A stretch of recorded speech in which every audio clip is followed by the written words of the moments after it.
que hace un tiempo no se repetía de grado. No, el mérito estaba como desaparecido. Sí, Pasemos todos, vamos todos. Pasaban todos los chicos y nada, ahora se da esa situación y hay muchos chicos que en ciertos niveles del secundario se da con mayor cantidad de chicos que tienen que repetir el año. Sí, no repiten. No alcanzan los objetivos. No, y aparte que son con 2 materias, nomás con los que podés pasar, tenerlas previas, hasta poder rendirlas en julio. En general, la repitencia de las escuelas estatales triplica, dicen, a las de las privadas, pero hay un número que aterra, que es uno de cada 5 chicos que está repitiendo, y es este año donde se visibilizó esa situación, porque al no seguir esta cuestión de que pasaban todos, aunque se llevaran materias, esta vez ya no.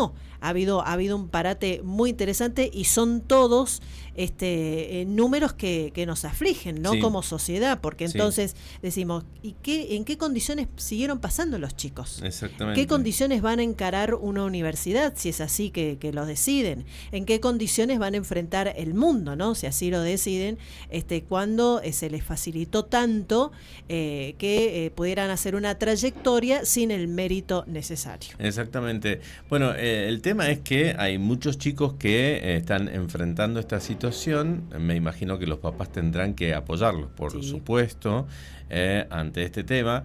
Los deberían haber apoyado para que esto no sucediera. Y hay cursos que van a quedar como despoblados porque son varios los chicos que van a repetir.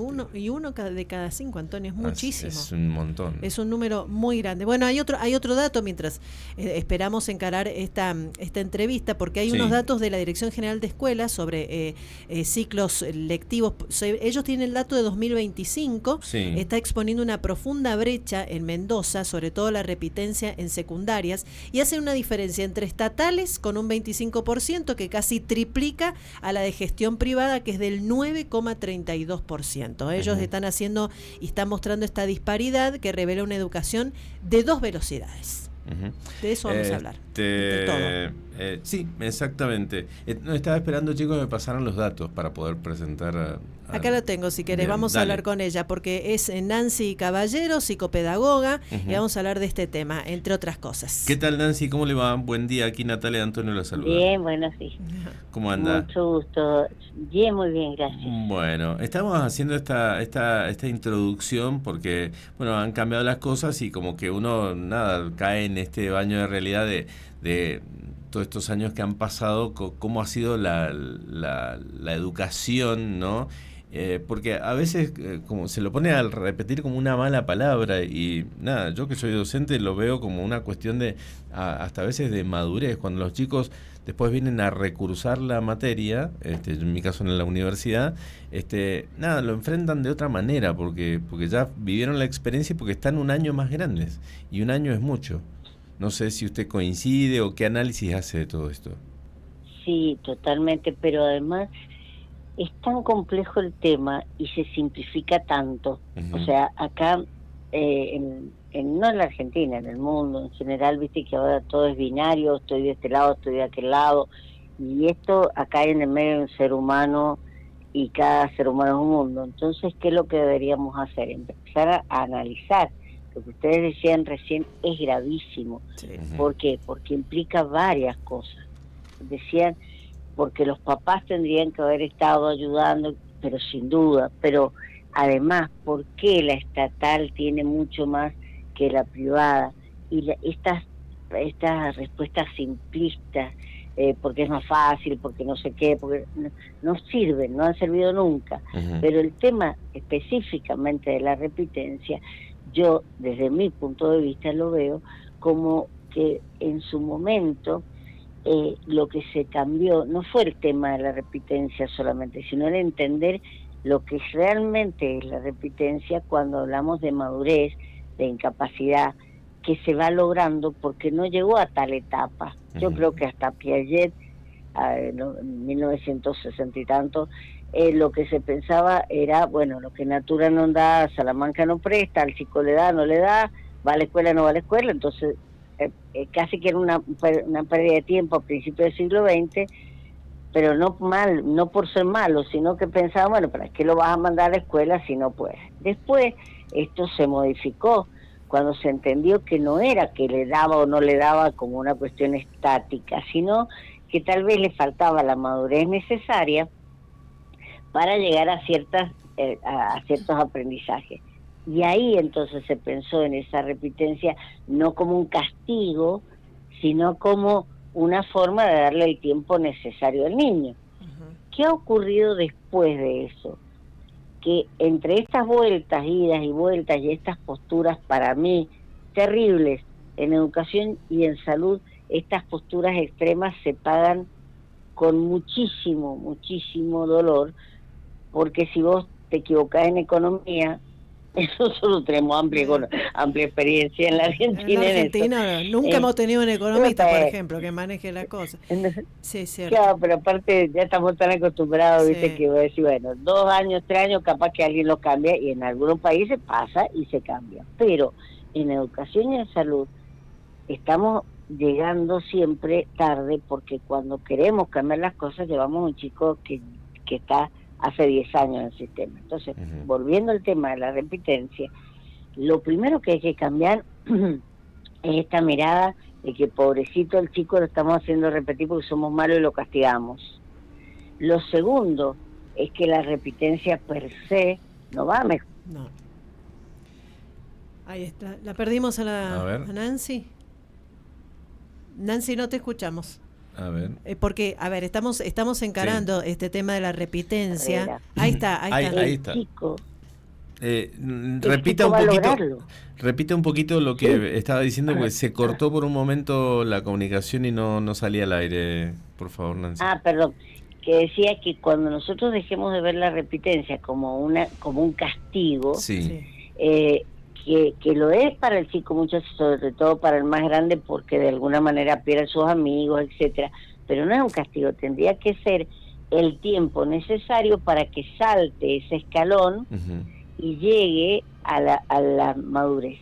Pero en nuestro país y en Latinoamérica en general se ha tendido a pensar que esto es discriminatorio, que está mal, que no se puede.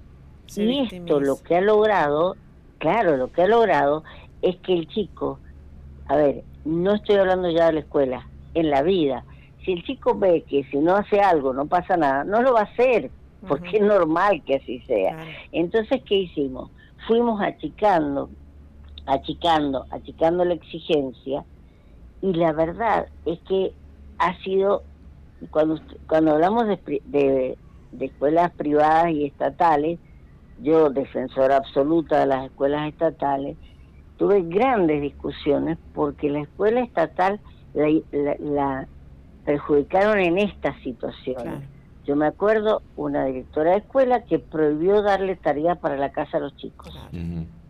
Y yo le decía, mire, yo he trabajado en colegios de doble escolaridad, bilingües inclusive, y estos chicos llegan a su casa y además tienen tarea, nosotros le estamos dando exactamente el 50% de educación a este niño que está solo 4 horas acá, y además no hace nada después. Acá es muy complejo y lamentablemente tengo que decirlo, muy plagado de ideologías que se han trasladado por sí.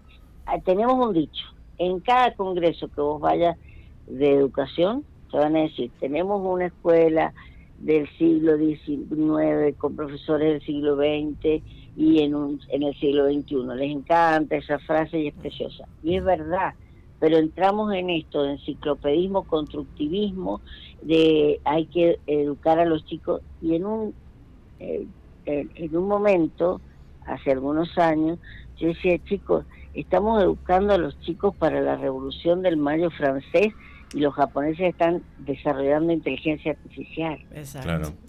Ahora, con respecto a los chicos que repiten, ¿qué pasa con ellos? Porque nada, yo hay veces que soy exigente en el aula y nada, después veo las encuestas y veo el reflejo de aquellos que no se bancan la exigencia. Se desmotivan, aprenden más, abandonan. ¿Cómo es el análisis que se hace? En primer lugar, hablar de meritocracia parece que fuera a descartar al que no se puede, quizá algunos lo entiendan así, y es todo lo contrario, es aceptar las diferencias de cada uno, pero en esas diferencias lo que debe haber es un mínimo que sea común a todos, y después de ahí para arriba cada uno según el esfuerzo que tenga. Acá no es el chico que no entiende porque no tiene capacidad, porque el chico que no tiene capacidad, lo que tenemos que hacer es explicárselo de 10 maneras distintas, y acá tendríamos todo un programa para hablar de lo que es realmente la inclusión. No es ponerlo en un grado y dejarlo pasar aunque no apruebe. Lo segundo sería, si este niño no tiene esas capacidades suficientes, no se lo deja de lado ni se lo hace repetir eternamente, todo lo contrario, se adapta la currícula, se pone una situación especial, un profesor, etcétera. Pero hablemos del chico que no tiene ningún tipo de discapacidad. Hace muchos años que te contestan, porque los chicos son divinos, son tan sinceros, ¿dónde se sientan? Siempre les preguntaba. Yo hace bastante que no trabajo tanto como psicopedagoga, más trabajo más como psicóloga, pero ven a los chicos igual y los adoro. Cuando yo les pregunto a ellos dónde se sientan, ellos me contestan según qué, según si quiero escuchar al profesor o no. ¿Cómo digo? Esa parte, lo digo, no me queda clara. Y claro, porque clarísimo, el profesor explica, pero si uno no tiene ganas de escuchar, se va para atrás, charla, se pone los auriculares, qué sé yo. Pero el pobre profesor tiene que explicar 6 veces las cosas porque según los tiempos de los chicos, esa falta de hábito, ¿sabes cómo se logra un hábito? La repetición de un acto hace un hábito. Sí. Y la repetición de un hábito bueno hace una virtud, y la de un hábito malo un vicio. Así de sencillo. Entonces, el chico se acostumbró que entra a las 8, pero es tipo 8, 9 menos cuarto más o menos, ¿no? Claro. Y que además no va al baño en el recreo porque tiene que estar en otras cosas charlando, entonces entra al aula y pide permiso para ir al baño. Son tonterías. Sí, pero hace a la persona. Y hace Nancy, lo que aprende. Estaba escuchando tan atentamente y lo que más me genera sufrimiento, ¿no? Como mamá y como también fui docente en algún momento, es ver una generación teñida por esto que nombraste, por ideología, y una generación que no piensa que esos chicos van a quedar fuera de un sistema, ¿no? Porque el decirle a toda una generación por 2 décadas, no hace falta que te esfuerces, no hace falta que estudies, no hace falta que te prepares, porque como así, como salís así, me venís bien para el sistema que yo pretendo gobernar o el que yo pretendo manejar, ¿no? Entonces va a ser un trabajo muy duro y que sobre todo otra vez tiene el sistema educativo y que no sé desde la casa si acompañan. A mí lo que más me preocupa de todo esto es primero que se les quitó a los chicos la esencia de la educación, que es el juicio crítico. Yo, inclusive como profesora universitaria, hace 3 años que ya no estoy en la universidad, pero 20 años he sido profesora, me impactaba mucho porque daban en las 2 carreras mías, pero en una de ellas en el último año, en el último semestre, o sea, casi colegas mías. Fui viendo cómo a partir del tiempo los chicos no discutían, no cuestionaban, había un pensamiento único, y esto hace que el chico realmente no tenga ni que esforzarse en elaborar cosas, porque las cosas son así, porque el sistema es así. Bueno, hoy lo revolucionario sería exactamente lo contrario. Claro. Porque yo estudio, porque yo quiero hacerlo, y yo se lo digo a los chicos, ¿quieren ser rebeldes? Hagan lo contrario que hace el mundo, o sea, estudien.